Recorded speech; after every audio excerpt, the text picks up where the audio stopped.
শুভ সন্ধ্যা। আশা করি সকলে ভালো আছেন। আমার চ্যানেলে সকলকে জানাই স্বাগত।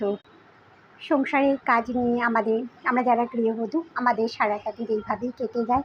সময়টা ভীষণ দামি, কোনো দিকেই অন্য কোনো সময় ঘর পরিষ্কার চলছে, সেই জন্য খাবারের মেনুটা খুব সিম্পল ছিল আজকে। গরম গরম সিদ্ধ ভাত, ডিম সিদ্ধ, তাতে ঢ্যাঁড়স, পেঁপে, আলু। একটা নতুন জিনিস দেখাই, এটা আমাকে আমার কাজের দিদি গিফট করেছে। কাঠবাদাম, অনেকে এলাকে বাক্স বাদামও বলে। বাদামটা কাঁচা, এখনও পরিপক্ক হয়নি, কিন্তু সে যা কিছু পায় তা আমাকে একটাকে উপহার হিসেবে দেয়। আমার সব কিছু পরিষ্কার হয়ে গেছে আজকে মোটামুটি, আর দুটো ঘর বাকি আছে। আমার এটা করতে ভালোই লাগে। ঘরে আমরা যারা জীবনটা ভীষণ সুন্দর যদি আমি সেটাকে সুন্দর করে পরিচালিত করতে পারি। সকলে সুস্থ থাকুন, ভালো থাকুন, আনন্দ